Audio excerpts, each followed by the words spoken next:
So good morning everyone, my name is Lalit Soni and I welcome you all in this live session by Drishti IAS. As usual, we'll be taking a look at today's Indian Express newspaper. We'll try to cover all important articles for you. So these articles will be important for your examination point of view, be it prelims or mains. So let's start with the practice question which was given to you in the last class, and then afterwards we'll be discussing these 3-4 articles that is related to. One is Qatar frees ex-Navy man. You know that 3 months back there was this case wherein Qatar government or Qatar court has given a death sentence to 8 ex-Navy personnel. After that, that sentence was actually commuted to lesser punishment, but still they were not being freed. So now we have seen that Qatar has freed those 8 ex-Navy persons. So we'll be talking about that news. Otherwise, also our PM is visiting Qatar next day, so we'll be talking about that as well. Then law commission's report. Okay, so there is this report related to some particular things, you can say epidemics, etc. So law commission has said something about that, so we'll be talking about that. And then farmers protest 2.0. You know that in 2021 also we have seen farmers protest, and then those 3 important farm laws were taken back by the government on the protest by the farmers, and now farmers are again coming to Delhi under their slogan, that is Chalo Delhi. So we'll be having a look at the what are the demands of the farmers, since we have talked a little bit about it in the yesterday's session. So we'll be having a closer look at their demands. Okay, then UPI in Sri Lanka and Mauritius. So basically we have this UPI interface in India which is working quite well when we are talking about digital transactions. Okay, so that particular system UPI has been given to Mauritius as well as Sri Lanka. So we'll be talking about that as well, and then some news from the around the world, and there will be one article for your own read. So you have to read at your own. That is from the explain section, which is given in a very simple or easy language. It will be very easy for you to understand that. Okay. So let's start with the practice question which was given to you in the last class. Before that, here you can see this front page of the today's Indian Express. Here they have talked about inflation. So we have talked about inflation and other numbers various time in our budget itself, and even though when we are talking about this Indian economy a review report, even in that also we have talked about inflation. And then 2 or 3 days back we have talked about monetary policy committee's review. In that also we have talked about inflation. So when we are talking about the core inflation, that is below 4%, but when we are talking about the headline inflation, that is nearly 5.1% in the January. Okay, so we will not go into details of it. Other than that, this article we will cover in our discussion. So let's start. So what is primary objective of Kabil? Khanij Videsh India Limited. Okay, so here it is related as wrote as Khanij Videsh India Limited. Okay. Sorry.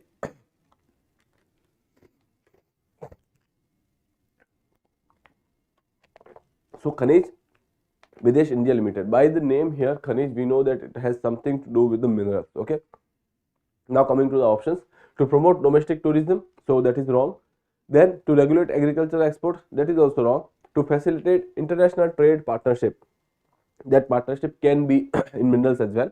So we'll hold on for a second here.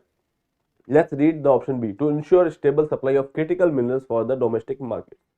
Now when we are talking about, here you can say that Videsh India Limited.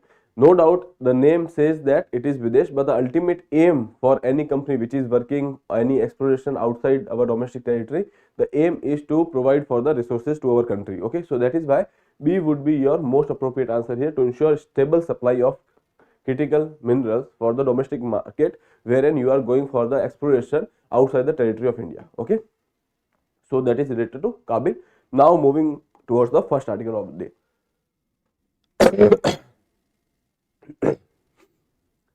So since August 2022 they were in custody, and then in last 3 months, before 3 months, or you can say 3 months ago, they have been given the death penalty for some charges which was not made public for the some particular national interest related issues.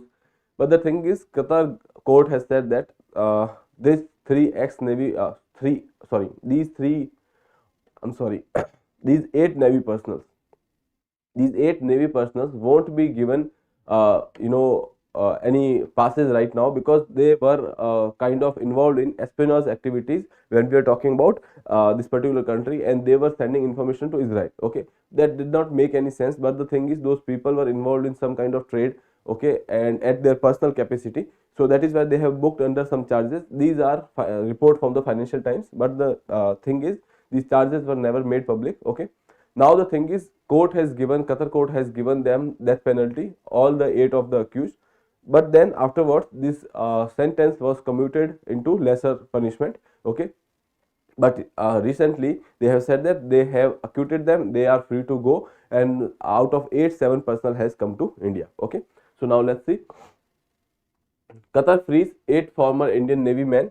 PM will go to Doha tomorrow. Okay, so PM is going to UAE. Afterwards, he will be going to Doha, or you can say Qatar. 7 returned. Appreciate Amir's decision to enable release. Okay, so after this judgment, government was trying to do certain things about it from the diplomatic channels. Even the families of the accused or the victims, they have actually gone for the mercy petition to the Amir of Qatar. Okay, more than 3 months after they were sentenced to death, 8 former Indian Navy personnel have been released from custody in Qatar, and 7 has returned to India. Prime Minister Narendra Modi will travel to Qatar on February 14 and meet Amir Sheikh Tamim bin Hamad Al Thani after completing a visit to UAE. So he is going to UAE, and afterwards he will be going to Qatar as well. Okay. Then while the release of the 8 men and the PM's decision to travel to Doha underlines the behind the scene efforts, it also charts the course of new chapter in India-Qatar relationship, more so because Doha is key player in the Middle East. So basically, obviously, on such decisions, there are back and diplomatic channels which are working. Other than that, also families were also doing their part. Okay, government has taken personal interest, and they have tried to make sure that these people come home safely, and they were successful. Now the thing is, what about India and Qatar relationship? So now, since Qatar has considered this, okay, so there are chances that India and Qatar relation will be good in the coming times as well. Other than that, Qatar is important for India as well as other people, because Qatar has been a key player when we are talking about the Middle East. Okay, so when we are talking about Israel Hamas issues, at that point of time also you must have heard that Qatar has tried to go for mediations, etc. Okay, so the thing is, Qatar was the country which was trying to talk to all the representatives over there. So here you can say that Qatar is a quite a important player when we are talking about Middle East. Okay, that is why our relation with Qatar is also important for us. Okay, now the family and government has made effort toward this, and PM has made personal intervention in that as well, on the sidelines of the COP28, which happened in Dubai. COP28, which happened in Dubai. On the sideline of the COP, he has met the Qatar's Amir, and they have exchanged words over there. Okay.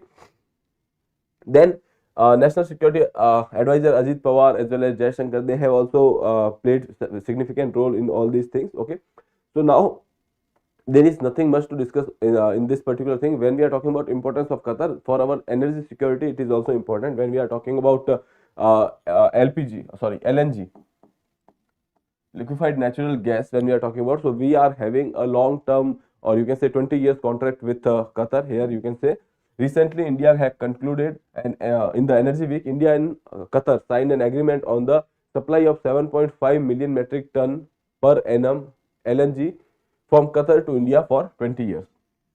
Okay, so when we are talking about these import contracts, there are two type of contracts. That is, one is long term contracts like 20 years, 50 years. Then there are some spot contracts. Okay, so you can say for the, like, let's say for 1 year or 3 years they go for some contracts, they are spot contracts.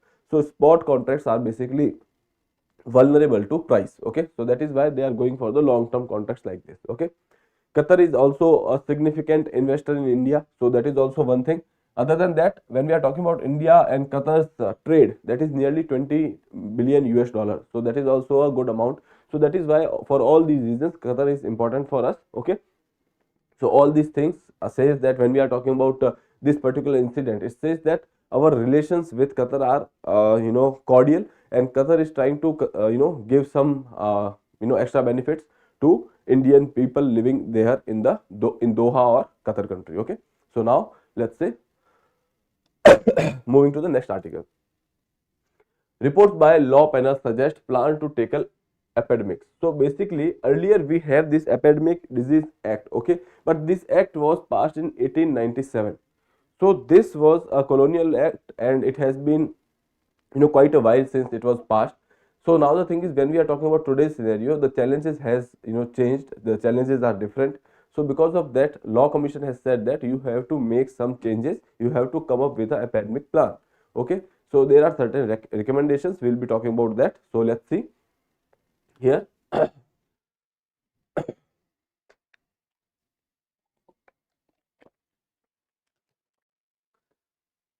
So 268 Law Commission report identified deficiency in the legal framework for dealing with epidemics in India.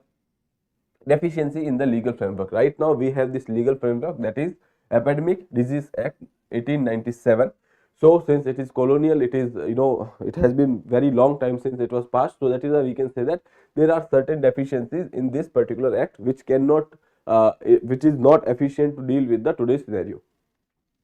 The Epidemic Disease Act 1897 was deemed inadequate to handle modern challenges posed by the infectious diseases. We have seen this particular thing in corona. Okay, even though when we are talking about even certain virus or you can say influenza virus related infections also, we have seen that there are sometimes these epidemics which goes out of control. Now, report highlighted certain concern about the efficacy of EDA, which is a colonial era legislation. Lack of guidelines on crucial matters add to the need for comprehensive legal reforms. So now they are saying that there are certain particular matters on which there are lack of guidelines. When we are talking about epidemic or a pandemic, in such scenarios we don't have a concrete guidelines. In that regard, they are saying that you should go for a comprehensive legal framework. So in that regard, what recommendations they have given? Sorry.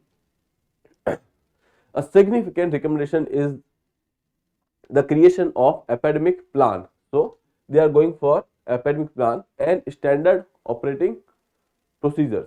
So they are saying that you should have SOPs in place. You should know what to do, when to do, and how to do. So these are basically your standard operating procedures. Whenever there is a scenario, if let's say there is a corona-like situation, so there should be a standard operating procedure. Like in the first phase we will do this, in the second phase we will do this. So like that, there should be a procedure, there should be a framework. Okay, so they are recommending two things. One is epidemic plan, second is standard operating procedure to address spread of infectious diseases.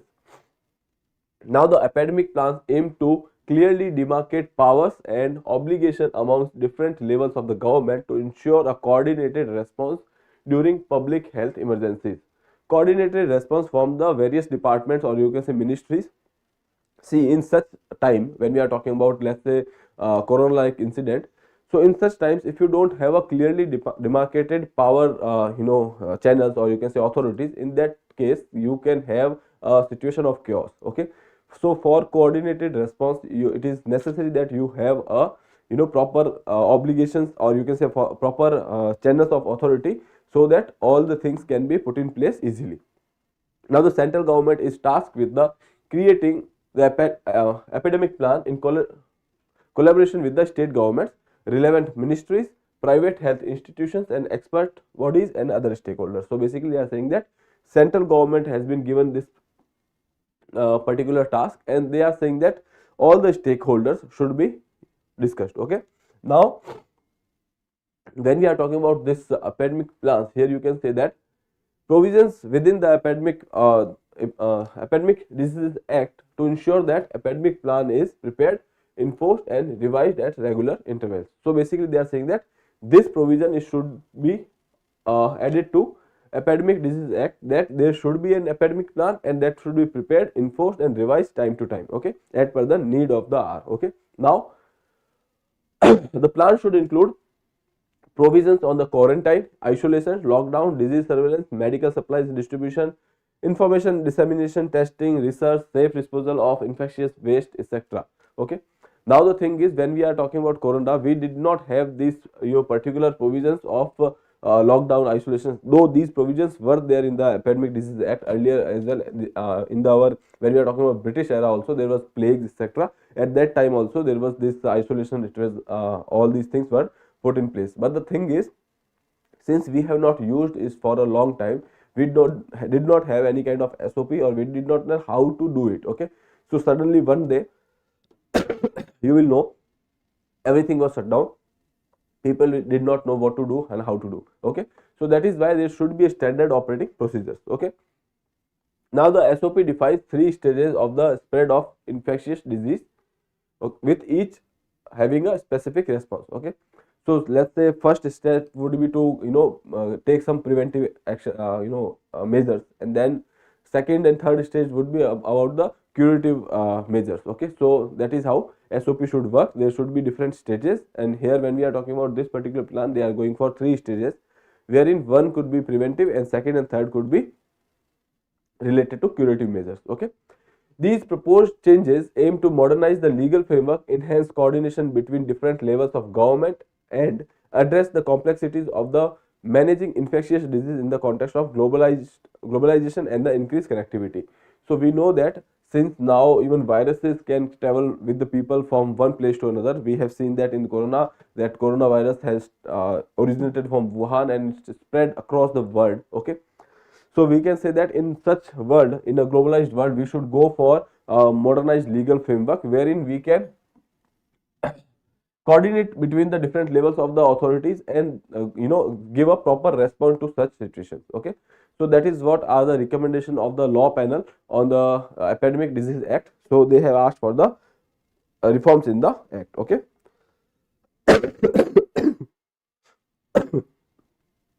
now moving further.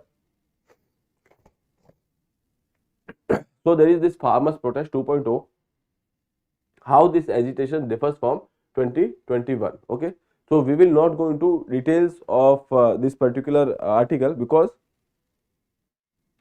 obviously these are same facts which we have discussed yesterday or day before yesterday also, that why these people are coming here, what are their demands. But the thing is, here in the explain section they have given their 12 points agenda, wherein they have given their proper demands in details. Okay, so we will be talking about those demands. And since we have seen yesterday that the government is going with the open mind to talk to these people, but the thing is that particular discussion could not conclude with a concrete outcome. Okay, so there was there was a deadlock where both the party could not agree.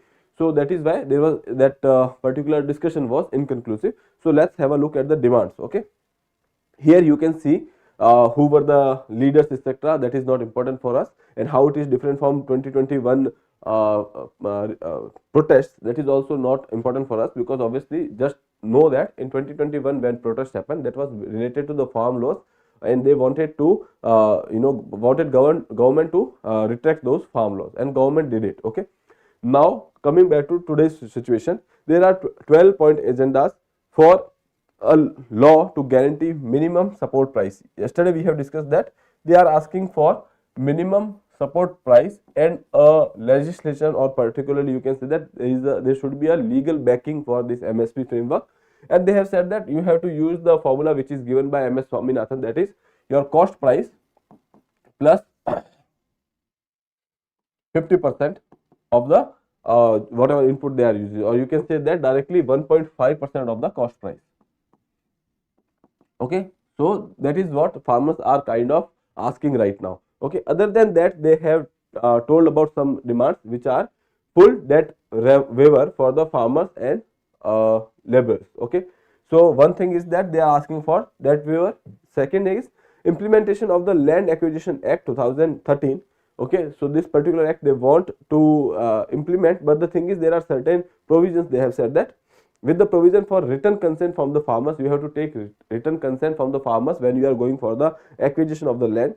Second thing is, when you are going for the acquisition of land, you have to provide 4 times the value of that particular rate. Okay, so compensation at 4 times of the collector rates. Okay, now punishment for the perpetrators of the October 2021 Lakhimpur Kheri killings. Okay, so that was an incident which happened in 2021. They have said that those culprits should be given punishment. That is a rightful demand. Then India should withdraw from the World Trade Organization and freeze all free trade agreements. Now this is a bit harsh, because retracting from World Trade Organization, that is, you know, something regressive step if India would go for. Okay, so that is why that is one thing. No doubt there are you know, apprehensions that World Trade Organization is not working you know, in the favor of developing countries, or developed countries are taking advantage of it. Okay, but the thing is that is still an international forum or international platform where we can raise our issues. Okay,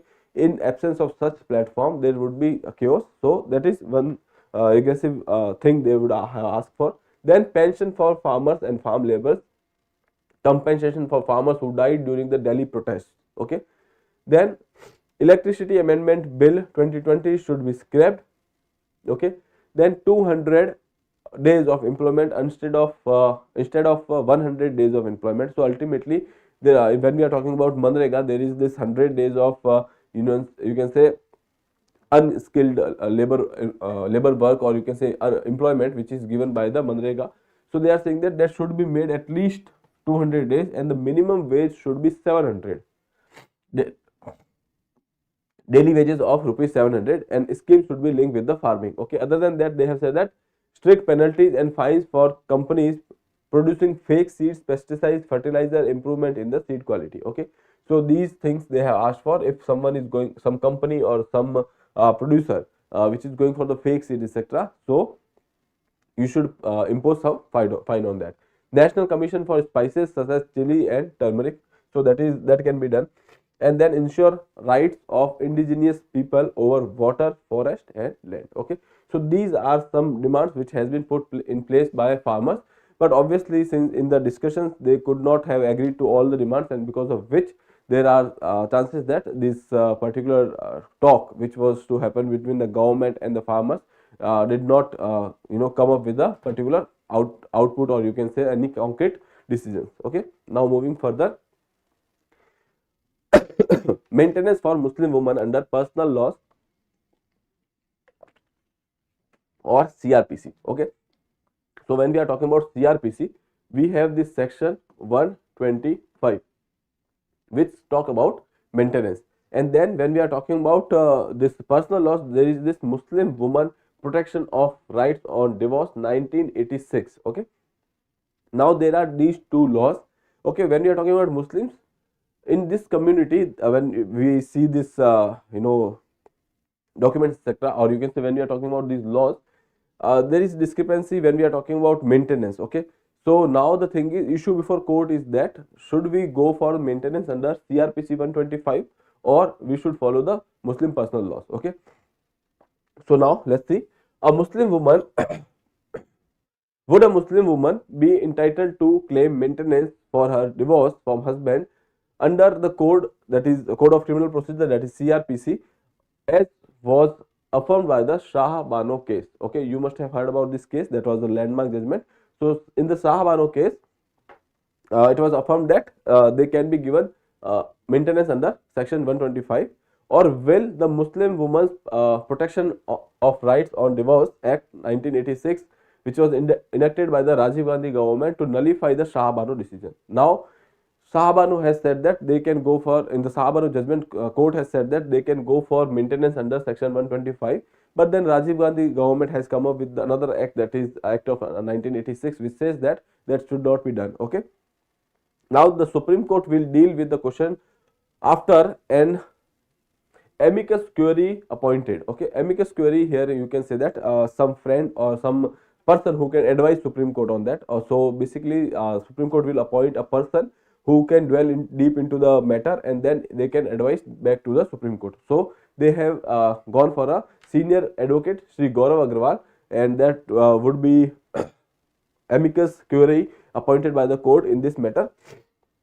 Okay, so now issue is between that should maintenance be provided under section 125 or under the Muslim personal laws. Okay, in this particular matter, what happened was, there was this lady who has applied for the maintenance, and then session, the trial court has given judgment in favor of her.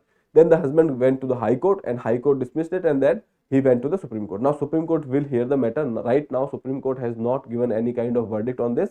Now there is this question which is still stand in front of us, that is, should a Muslim woman would be entitled to maintenance under CRPC section 125, which is a law which is operative all over the country. And then when we are talking about Muslim personal laws, okay, so now the question is, which law would apply. Now that is why there are demands for UCC, okay, so that such confusion cannot be done, because when we are talking about personal laws, they are basically regressive in nature. They are somehow, you can say that, not obviously, since it was dated back to long time.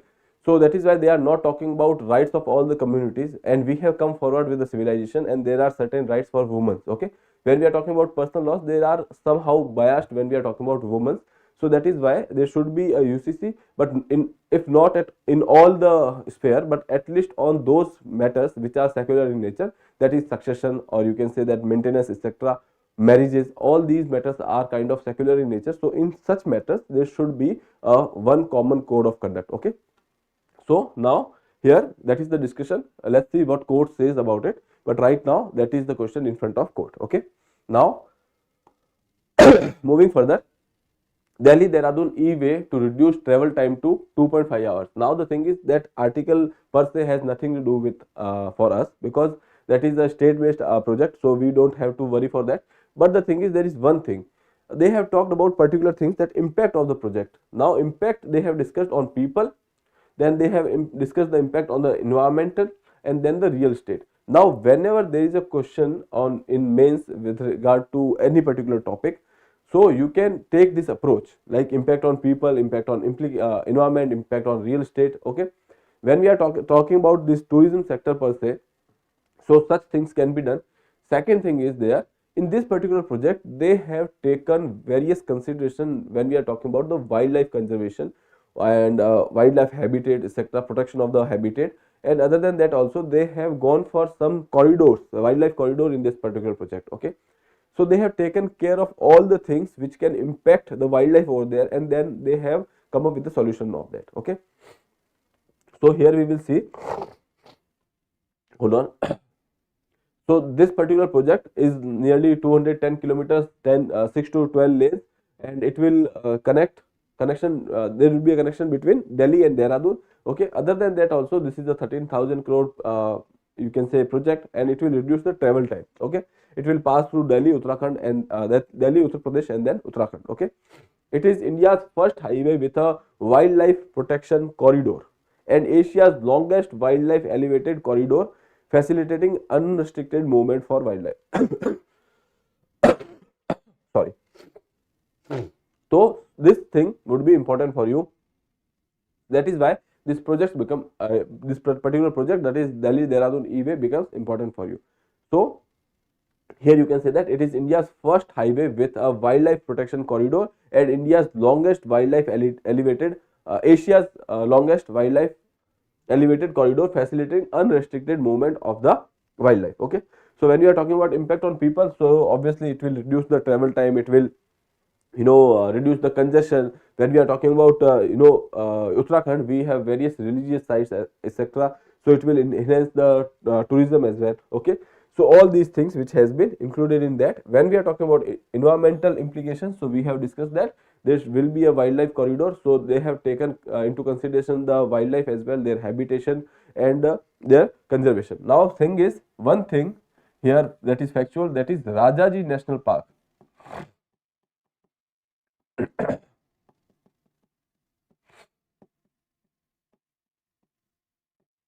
When we are talking about this particular elevated highway that has passes through the Rajaji National Park, okay, and that is why they have made this corridor, okay.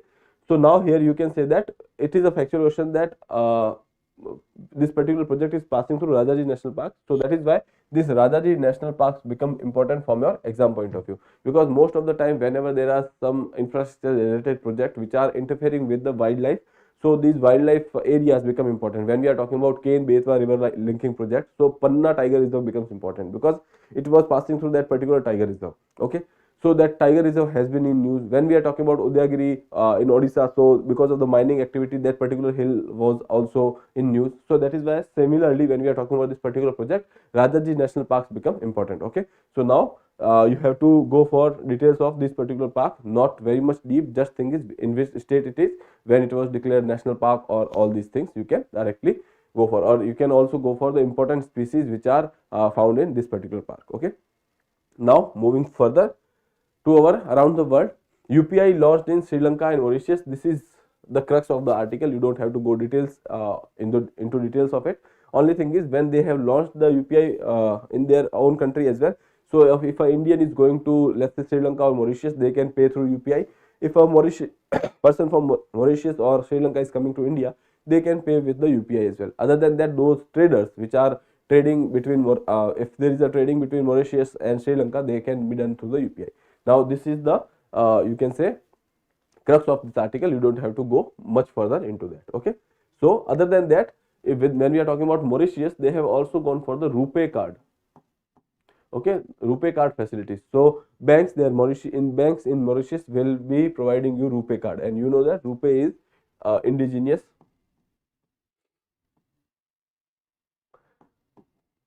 like debit card kind of thing it is. So that is why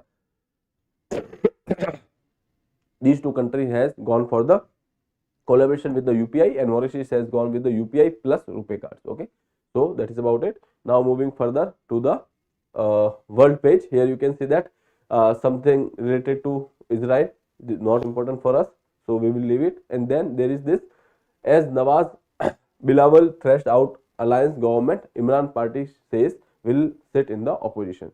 So basically here, despite having the majority 101 seats, okay, they will be sitting in the opposition, and these other two parties will be making a coalition government. Okay, so that is the situation of Pakistan, which we have talked about. Other than that, also I have taken editorial discussion on this particular issue yesterday, so you can watch that. Then there is this oil spill sparked in the national emergency. So there was this oil spill because of which these two islands has been in news, that is Trinidad and Tobago. Okay, so Trinidad and Tobago islands are in news, so you should know the location of these islands.